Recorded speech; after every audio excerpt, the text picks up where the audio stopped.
नमस्कार, मी गिरीश निकम. साम न्यूजमध्ये आपल्या सर्वांचं स्वागत. बुलेटिनच्या सुरुवातीलाच आणि लाडकी बहीण योजनेसंदर्भात एक महत्त्वाची बातमी आहे. राज्यभरातून 4,000पेक्षा जास्त लाडक्या बहिणींनी योजनेतून माघार घेतलेली आहे. राज्य सरकारनं पडताळणी मोहीम राबवण्याआधीच या बहिणींनी योजना नको असा अर्ज केलाय. लाडकी बहीण योजनेच्या लाभार्थ्यांची सरकारकडून आता पडताळणी करण्यात येते. या पडताळणीत 3 ते 4 लाख बहिणी अपात्र ठरण्याचा अंदाज आहे. अपात्र ठरल्यास पैसे परत करावे लागण्याची भीती आहे. मात्र त्याआधीच हजारो महिलांनी योजनेतून माघार घेण्यासाठी लगबग सुरू केली आहे. आम्ही क्रॉस व्हेरिफिकेशन ही सुरू केलं, पण एका बाजूला आज ज्या लाडक्या बहिणी आहेत ज्यांना एक लाभ मिळत आहे, पण त्याच्या व्यतिरिक्त सुद्धा त्यांनी काही फॉर्म ड्युप्लिकेशन झाला असेल किंवा उत्पन्न त्यांचं जास्ती झालं असेल किंवा त्यांचं दुचाकीपेक्षा अधिक म्हणजे वाहनं त्यांच्याकडे 4 चाकी वगैरे असणारे जे आहेत त्यांनी स्वतःहून सुद्धा हा जो लाभ आहे हा परत देण्याची सुरुवात ही केलेली आहे. त्याच्यामुळे बहिणी या लाडक्या सुद्धा आहेत आणि त्या प्रामाणिक सुद्धा आहेत. हे आम्हाला या उदाहरणाच्या माध्यमातून पाहायला मिळालं. बघा कशी पडताळणी केली जाणार, आपण काही मुद्दे पाहूया. बघा, पिवळ्या आणि केशरी शिधापत्रिका धारक वगळता इतरांची पडताळणी केली जाईल. पडताळणीनंतर 3 ते 4 महिला योजनेतून अपात्र ठरण्याचा अंदाज आहे. संजय गांधी निराधार महिला योजनेतल्या महिलांना देखील वगळलं जाणार आहे. नमो शेतकरी सन्मान योजनेच्या लाभार्थ्यांना दरमहा 1,000 रुपये मिळतात. नमो शेतकरीच्या लाभार्थी महिलांना आणखी 500 रुपये देण्याचा विचार आहे. लाडक्या बहिणींना दिलेले पैसे परत घेण्याचा सध्या तरी विचार नसल्याचं मंत्री आदिती तटकरेंनी स्पष्ट केलेलं आहे. लाडकी बहीण योजनेचा लाभ अपात्र महिलांनी देखील मोठ्या प्रमाणात घेतल्याचा अंदाज आहे. या बहिणींचे पैसे सरकार परस्पर काढून घेणार असल्याची चर्चा आहे. मात्र दिलेले पैसे सरकार जबरदस्तीने परत घेणार नाही आणि तसा कुठलाही विचार नाही. निकषात न बसणाऱ्या लाभार्थी महिला यापुढच्या काळात आपोआप वगळल्या जातील अशी महत्त्वाची माहिती मंत्री आदिती तटकरेंनी दिलेली आहे. तसंच कोणते नवीन निकष नसल्याचं देखील त्यांनी स्पष्ट केलंय.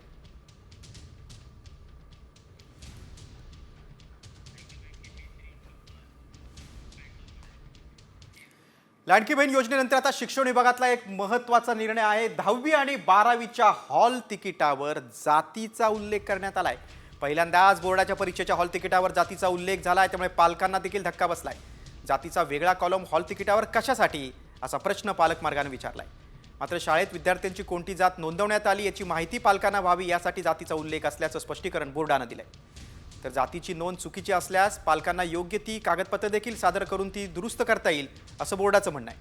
मात्र शिक्षण क्षेत्रातल्या तज्ज्ञांनी यावर आक्षेप घेतलाय.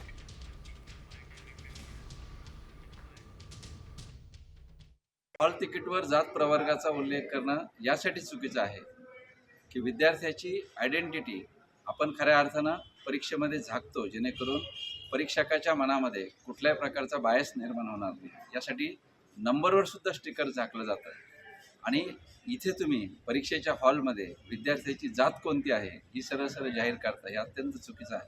महाराष्ट्रामध्ये आज जात या विषयावर वातावरण अत्यंत भयानक झालेलं आहे. महाराष्ट्रातले समाज जीवन तुटेल की काय अशा स्थितीमध्ये आज आपण पोहोचलेलो असताना अशा प्रकारचे कोणतेही निर्णय घेताना शिक्षण विभागानं खूप विचार करायला हवा. या हॉल तिकिटाचा उपयोग विद्यार्थ्याच्या पालकांना तसे विद्यार्थ्यांना आपलं नावाचं स्पेलिंग बरोबर आहे का, आपल्या आईचं नाव बरोबर आहे का, आपली जन्मतारीख बरोबर आहे का, आपल्या जातीचा प्रवर्ग बरोबर आहे का, हे पाहणे अत्यंत महत्त्वाचं आहे. आणि या उदात्त हेतूने राज्य मंडळाने कॅटेगरीची नोंद म्हणजे प्रवर्गाची नोंद केलेली आहे. विद्यार्थ्यांना जर ते कळलं की आपल्या शाळेच्या जनरल रजिस्टरमध्ये किंवा ज्युनियर कॉलेज जनरल रजिस्टरमध्ये आपल्या प्रवर्गाची नोंद चुकलेली आहे तर तो निश्चितपणे बदल होऊ शकतो. आता आपण मंत्री संजय शिरसाट यांनी काय म्हटलं ते पाहूया. 10वी आणि 12वीच्या हॉल तिकिटावर जातीचा उल्लेख करणं गैर असल्याची प्रतिक्रिया सामाजिक न्याय मंत्री संजय शिरसाट यांनी दिली. तर विद्यार्थ्यांच्या हॉल तिकिटावर केवळ जातीचा उल्लेख नाहीये तर विद्यार्थ्यांबाबत सर्व माहिती असल्याचं शिक्षण राज्यमंत्री पंकज भोयर यांनी सांगितलं. आपण जर बघितलं तर त्याच्यावर फक्त जातीचा उल्लेख नाही आहे, संपूर्ण माहिती त्याच्यावर दिलेली आहे. त्याच्या वडिलाचं नाव, त्याच्या आईचं नाव, त्याची जन्मतारीख, त्याची कॅटेगरी ही विस्तृत माहिती त्या ठिकाणी दिलेली आहे. शिक्षण विभागाचा एकच उद्देश होता की आत्ता हॉल तिकीटवर जर का त्याला त्या ठिकाणी सर्व माहिती असली आणि त्याच्यामध्ये जर का एखादा पालकाला वाटलं की बाई ही चुकीचं हे झालं आहे, त्याच्यामुळे त्याला अजूनही त्या ठिकाणी, कारण तो शाळेतून निघेपर्यंत त्याचा जो वेळ असतो आणि त्याच्यामध्ये जर का त्याला काही दुरुस्त करायची असेल तर दुरुस्त करण्याची संधी त्याला त्या ठिकाणी मिळते. त्याच्यामुळे शिक्षण विभागाने त्या पद्धतीचं काम केलं. 10वी-12वीच्या याच्यावर जातीचा जो उल्लेख केलेला मला वाटतं तो थोडासा माझ्या दृष्टिकोनातून तो गैरच आहे. सरकारकडे विनंती करणार आहे की या सगळ्या उल्लेखाचा दरवेळेला जो काही वापर होतो तो करू नये आणि तो जो उल्लेख आहे तो टाळावा. पुढची बातमी शिक्षण विभागातूनच आहे. शाळा कॉलेजमध्ये होणाऱ्या कॉपीचे गैरप्रकार रोखण्यासाठी आता शिक्षण विभागाने एक मोठं पाऊल उचललेलं आहे. परीक्षेसाठी आवश्यक स्टाफ आता दुसऱ्या शाळेतून आणि कॉलेजमधून मागवला जाणार आहे. परीक्षा केंद्रांसाठी केंद्र संचालक, पर्यवेक्षक आणि परीक्षेच्या संदर्भातला स्टाफ इतर शाळा आणि कॉलेजमधून मागवला जाईल. 10वी आणि 12वीच्या परीक्षेत गैरप्रकार रोखण्यासाठी हा निर्णय घेण्यात आलेला आहे.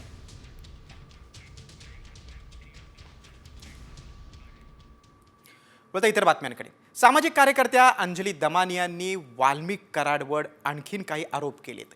ज्योती मंगल जाधवच्या नावे सोलापुरात 4 सातबारे असून ज्योती जाधव ही कराडची दुसरी पत्नी असल्याचा दावा दमानी यांनी केलाय. या प्रकरणात चौकशी करण्याची मागणी देखील दमानी यांनी केली. बघा, या संदर्भात दमानीने एक ट्विट केलं, आपण ते पाहूया. आपल्या ट्विटमध्ये त्या म्हणतात, कराडच्या दुसऱ्या पत्नीचं नाव ज्योती जाधव असल्याचा दावा. तर त्याच ज्योती जाधव आहेत का ज्यांच्या नावे सोलापुरात 4 सातबारे आहेत? ज्योती मंगल जाधव कोण आहे याचा तपास ईडीनं करावा. कोणी या जमिनीचे पैसे दिले याचा देखील तपास झाला पाहिजे, अशी मागणी दमानी यांनी केली.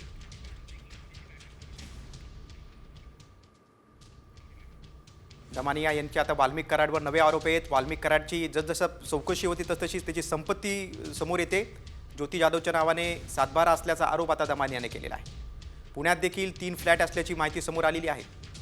वाल्मिकची संपत्ती की कुबेराचा खजिना, असा सवाल आता विचारला जातोय. वाल्मिक कराडची अनेक संपत्ती आता समोर आलेली आहे. अगदी बीडपासून पुण्यापर्यंत, सोलापूरपर्यंत अनेकांच्या नावावर त्यांनी संपत्ती घेतल्याचं उघड झालेलं आहे. आता ईडी याचा तपास करणार का हे बघणं महत्त्वाचं आहे.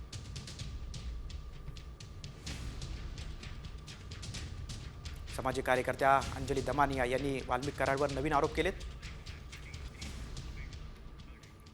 सोलापुरात वाल्मिक कराडची दुसरी पत्नी ज्योती मंगल जाधवांच्या नावे जमीन आहे. बार्शीतील शेंद्री गावात 36 एकर जमीन असल्याचा दावा दमानी यांना केलाय. तर याच शेतात सालगडी म्हणून राहणाऱ्या शिंदे कुटुंबानं गेल्या 3 महिन्यांपासून पैसे न दिल्याची खंत व्यक्त केली. बघा, शिंदे कुटुंब काय म्हणाले ते आपण पाहूया. महाराष्ट्रामध्ये सध्या जे नाव गाजतंय ते म्हणजे वाल्मिकी कराड. वाल्मिकी कराड यांच्यावर विविध गुन्हे दाखल झालेले आहेत, आरोप सुद्धा होत आहेत आणि महाराष्ट्रामध्ये त्यांची बेनामी संपत्ती जी आहे ती सापडत असतानाचं चित्र आपल्याला पाहायला मिळतंय. काका, नेमकी जागा कोणाची आहे काय सांगा? जागा काय ते सरांची बहीण ज्योती मंगल म्हणते, आम्हाला काही नक्की माहिती नाही. हा, नक्की माहिती नसल्यामुळं आम्ही कामाला आहे इथं. तर ते सालगडी म्हणून हवा आम्ही.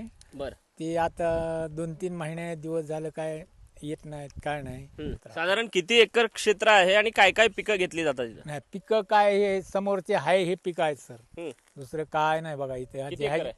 किती एकर मला सांगता येणार नाही. मी गडी असल्या माझ्यामुळं म्हणजे 7-12चा उतारा सुद्धा मला माहिती नाही. काय किती ठरलं होतं साल, म्हणजे तुमचा एक? आम्हाला महिन्या पहिले पैसे मिळत होते. बर, आम्ही 2 जण आहेत. 2 जणांचे महिने आम्हाला देत होते पैसे. आता 1-2 महिने, 2.5 महिने, 3 महिने होत आले तर ते येत नाहीत. पैसा नाही, पाणी नाही. पुढच्या बातमीकडे. सारंगी महाजन यांनी पुन्हा एकदा मंत्री धनंजय मुंडेंवर निशाणा साधलाय. अजितदादांवर माझा विश्वास आहे, ते धनंजय मुंडेंचा राजीनामा घेतील असं विधान सारंगी महाजन यांनी केलंय. अजितदादांवर माझा पूर्ण विश्वास आहे, त्याचा राजीनामा घेतील, त्याला पूर्णपणे समजावून सांगतील आणि योग्य ती कार्यवाही बरोबर ते आपल्या नेत्यावर करतील, माझा विश्वास आहे.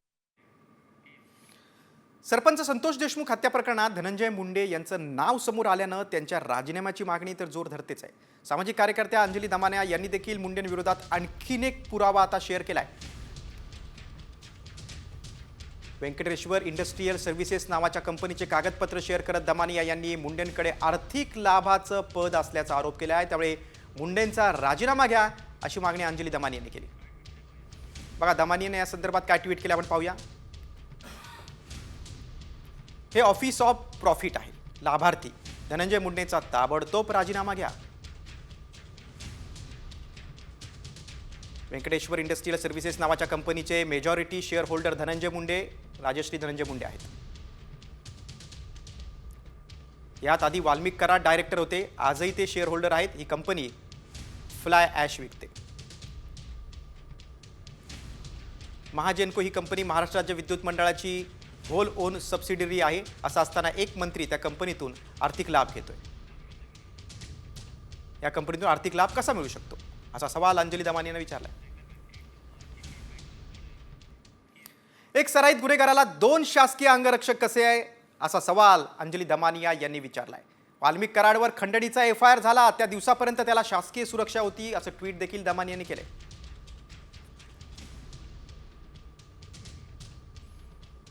सामाजिक कार्यकर्त्या अंजली दमानिया यांनी संतोष देशमुख हत्या प्रकरणात आणखी काही सवाल केलेले आहेत.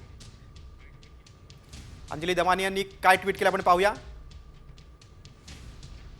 एक सराईत गुन्हेगाराला 2 शासकीय अंगरक्षक, हा घ्या तारखा 1 जुलै 2022 पासून ते 12 डिसेंबर 2024 पर्यंत.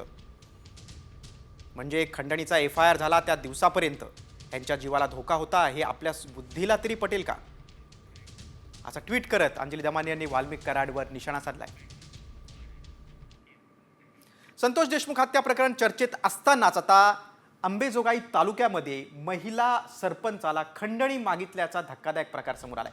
गावातील तिघांनी 1 लाख रुपयांची खंडणी मागितली. अंबेजोगाई ग्रामीण पोलीस ठाण्यात या प्रकरणात गुन्हा दाखल झालाय. गावात विकास कामं सुरू असताना हे तिघेजण त्यात अडथळा आणत होते. विकास कामासाठी आलेल्या निधीपैकी 1 लाख रुपये आम्हाला द्या अशी मागणी केली, अशी तक्रार सरपंचांनी केली. दरम्यान महिला सरपंचाच्या फिर्यादीवरून आता तिघांविरुद्ध गुन्हा दाखल झालाय.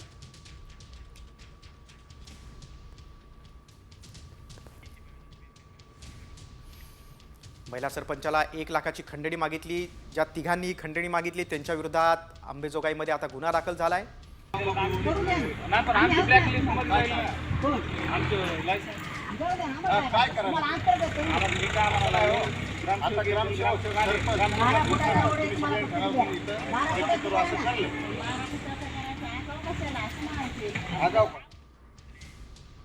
आम्हाला कुठलंही काम करू देत नाही तर फक्त माजी सरपंच वसंत सोपान शिंदे,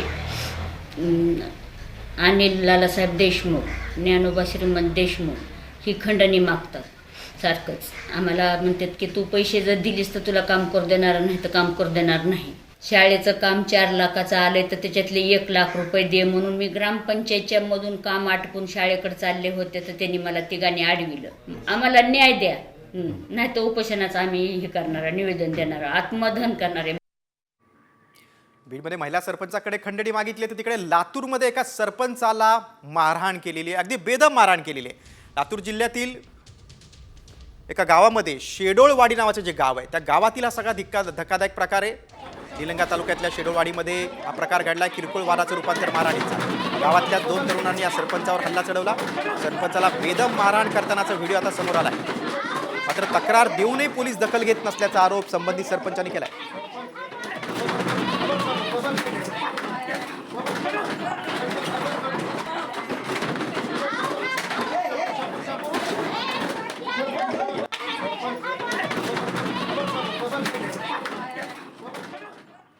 तर राजकीय बातम्यांकडे. मंत्रिमंडळात डावलल्यामुळे अद्यापही छगन भुजबळांची नाराजी कायम आहे.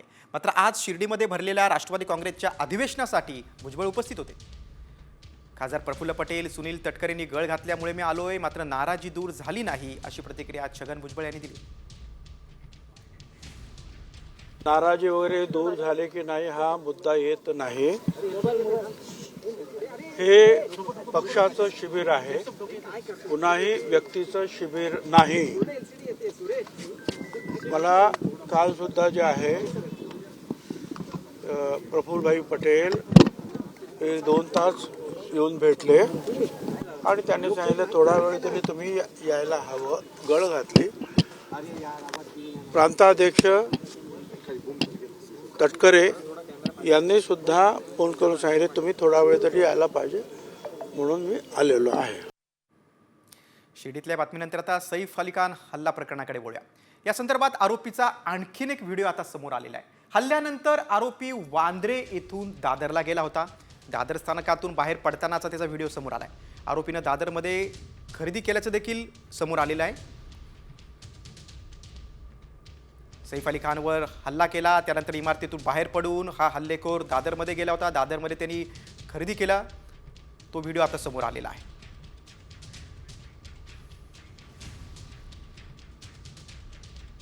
सैफ अली खान याच्यावरील हल्ल्या प्रकरणातील आरोपी हा काही काळ दादर परिसरात असल्याचं दिसून आलंय. त्यानं दादर रेल्वे स्टेशन परिसरातील एका दुकानातून हेडफोन खरेदी केल्याची माहिती समोर आली.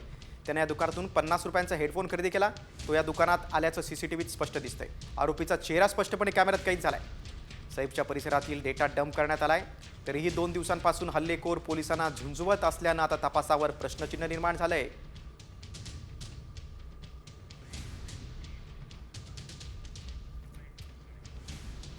सैफ अली खान हल्ल्याप्रकरणी एकाला आता मध्य प्रदेशातून ताब्यात घेण्यात आलंय. 3 दिवस उलटून गेले तरी देखील आरोपी काही सापडलेला नाहीये. त्यामुळे पोलीस आरोपीचा अगदी कसून शोध घेत आहेत. अनेक पथकं तयार करण्यात आली आहेत. आता मध्य प्रदेशातून एकाला ताब्यात घेतल्याची माहिती मिळते. त्यामुळे हाच तो हल्लेखोर आहे का याची चौकशी केली जाते.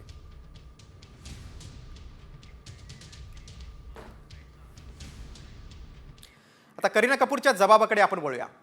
घरात दागिने होते, मात्र हल्लेखोरानं एकाही दागिन्याला हात लावला नाही, असा धक्कादायक जबाब सैफची पत्नी करीना कपूरनं दिलाय. मुंबई पोलिसांनी सैफवर झालेल्या चाकू हल्ल्याप्रकरणी करीनाचा जबाब नोंदवलाय. त्यात आता धक्कादायक खुलासा झालाय. घरात शिरलेला हल्लेखोर खूप आक्रमक होता. अनेक वेळा त्यानं सैफवर चाकू हल्ला केल्याचा जबाब करीनानं दिलाय. हल्ल्यानंतर करीना कपूरला मोठा धक्का बसलाय. त्यामुळे बहीण करिश्मा कपूर तिला आपल्या घरी घेऊन गेल्याची माहिती सूत्रांनी दिली.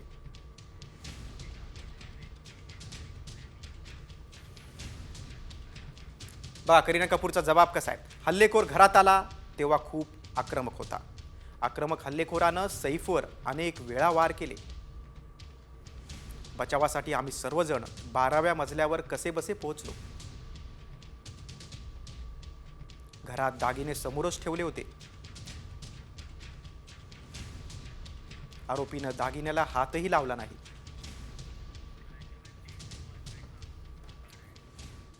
दरम्यान रक्तबंबाळ अवस्थेत सैफला रुग्णालयात दाखल करणाऱ्या रिक्षा चालकाची देखील आता चौकशी झाल्याची माहिती आहे. रिक्षा चालक भजन सिंगला पोलिसांनी वांद्रे पोलीस स्टेशनमध्ये बोलावलं होतं. रिक्षा चालकाचा जबाब पोलिसांनी नोंदवला आहे. सैफ जेव्हा चाकू हल्ल्यात जखमी झाला तेव्हा याच रिक्षा चालकानं त्याला लीलावती रुग्णालयात दाखल केलं होतं आणि या संदर्भातील त्यांनी काही माहिती काही माध्यमांना देखील दिली होती.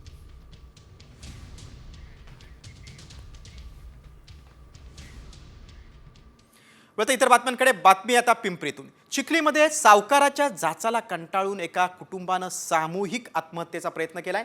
आई वडिलांनी मुलाची हत्या करून आत्महत्येचा प्रयत्न केलाय. या दुर्दैवी घटनेत मुलाचा आणि आईचा मृत्यू झालाय. चिखली पोलिसांच्या सतर्कतेमुळे वडिलांचा जीव थोडक्यात बचावलाय. या प्रकरणात चिखली पोलीस ठाण्यात आता संतोष पवार, जावेद खान आणि एका महिलेच्या विरोधात गुन्हा दाखल झालाय. सावकारला कंटाळून एका कुटुंबानं हे टोकाचं पाऊल उचललेलं आहे. पिंपरीमधील चिखली भागातील ही घटना आहे. पोलिसांनी आता गुन्हा नोंदवलेला आहे. मुलाची हत्या, पती पत्नीचा आत्महत्येचा प्रयत्न होता. या प्रकरणी आता चिखली पोलीस ठाण्यात संतोष पवार, जावेद खान आणि एका महिलेच्या विरोधात पोलिसांनी गुन्ह्याची नोंद केलेली आहे. सावकाराच्या जाचाला कंटाळून या कुटुंबानं टोकाचं पाऊल उचललं.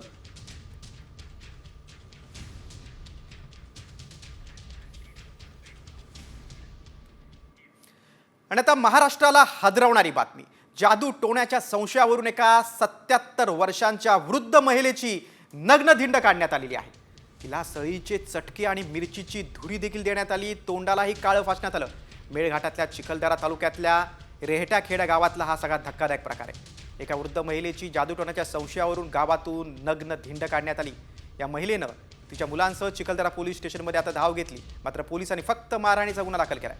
मात्र आरोपींवर अंधश्रद्धा आणि जादूटोणा विरोधी कायद्यानुसार गुन्हा दाखल केला नसल्याचा आरोप पीडितेच्या कुटुंबियांनी केला आहे.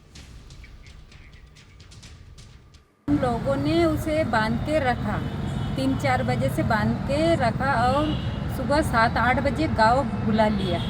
फिर गांव के सारे लोग इकट्ठे हुए.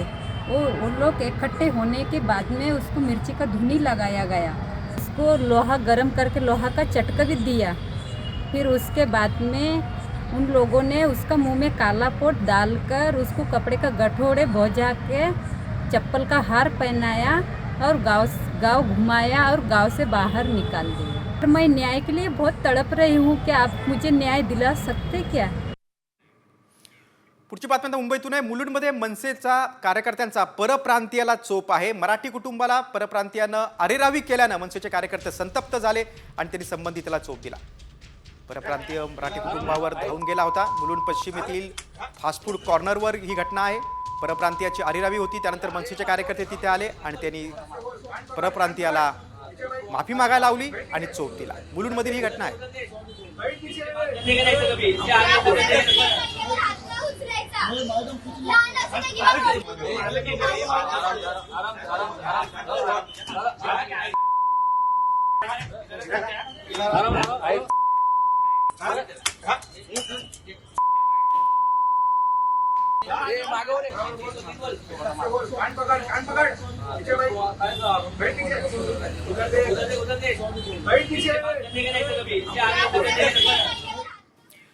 मुलुंडमधल्या बातमीनंतर आता आपण कृषी जगतातल्या काही बातम्यांचा वेगवान आढावा घेऊया. पाहूया ॲग्रोवन टॉप 10.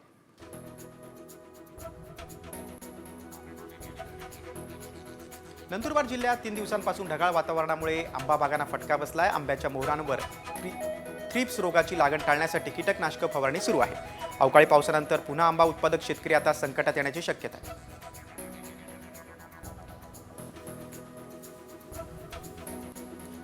वाशिम आणि रिसोड बाजार समितीत हळदीची खरेदी केली जाते. या दोन्ही बाजार समितीत हळदीच्या दरात 2,500 रुपयांची तफावत आढळून आली.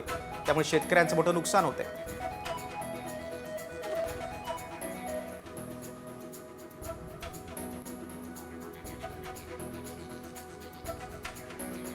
वाशिम जिल्ह्यात यंदाच्या रब्बी हंगामात करडईच्या क्षेत्रात दुप्पट वाढ झाली आहे. जिल्ह्यात सरासरी 391 हेक्टर क्षेत्रावर करडईची पेरणी अपेक्षित होती, मात्र प्रत्यक्षात 758 हेक्टर क्षेत्रावर पेरणी झाली.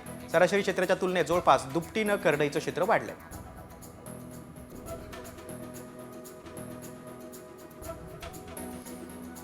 हिंगोली जिल्ह्यात दुहेरी उत्पादन देणारी ज्वारी बहरलेली आहे. ज्वारीसोबत जनावरांना लागणारा कडबा देखील यामधूनच उपलब्ध होणार आहे. ज्वारीचं उत्पादन चांगलं झालं तर ओल्या दुष्काळानं झालेलं नुकसान काही प्रमाणात भरून निघणार असल्याचं शेतकरी सांगतायत.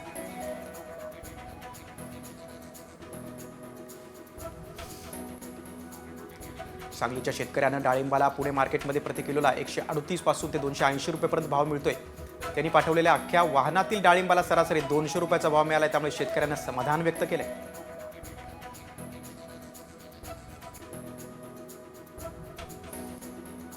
वाशिम जिल्ह्यात सोयाबीन विक्रीत सहभाग वाढत असल्यानं शासनानं खरेदीची मुदत आता 31 जानेवारीपर्यंत वाढवली आहे. 15,989 शेतकऱ्यांचं सोयाबीन मोजणीकडे लक्ष आहे. उरलेल्या 13 दिवसात नाफेडनं सर्व शेतकऱ्यांचं सोयाबीन मोजणीसाठी अधिक यंत्रणा सज्ज करावी अशी मागणी शेतकऱ्यांनी केली.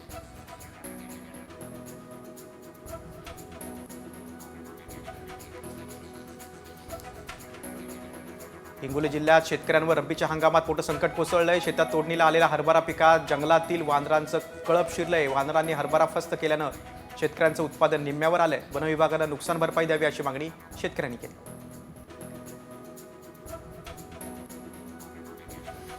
बारामतीत कृषी विज्ञान केंद्रामध्ये AI तंत्रज्ञानाचा वापर करून ऊसाचं यशस्वी पीक घेतलंय. हे तंत्रज्ञान शेतकऱ्यांना कृषी प्रदर्शनामध्ये पाहायला मिळतंय.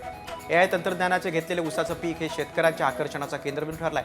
त्यामुळे कृषी प्रदर्शनात याविषयी माहिती घेण्यासाठी शेतकऱ्यांनी गर्दी केली. बारामतीच्या कृषी प्रदर्शनाला शेतकऱ्यांनी उत्स्फूर्त प्रतिसाद दिला आहे. 2 दिवसात लाखो शेतकऱ्यांनी भेट दिलेली आहे. या प्रदर्शनाची सुरुवात 15 जानेवारीला झाली आहे. 21 जानेवारीपर्यंत हे प्रदर्शन शेतकऱ्यांसाठी खुलं राहणार आहे.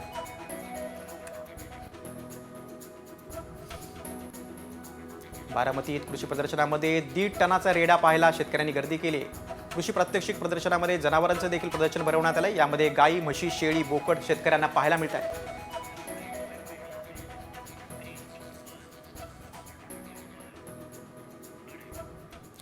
ॲग्रोवन टॉप 10 नंतर आता व्हायरल सत्य रिपोर्टकडे वळूया. 2030 पर्यंत नोकऱ्या संपणार. होय, 2030 पर्यंत नोकऱ्या संपणार असा दावा केला गेला आहे. पण खरंच नोकऱ्या संपणार आहेत का? या दाव्यात किती तथ्य आहे याची आम्ही पडताळणी केली. त्यावेळी काय सत्य समोर आलंय चला पाहूयात. साम टीव्हीचा हा खास रिपोर्ट. सावधान, तुमची नोकरी धोक्यात.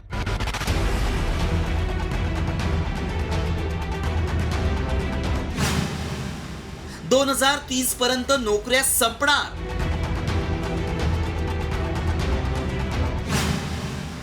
व्हायरल मेसेज मागचं सत्य काय?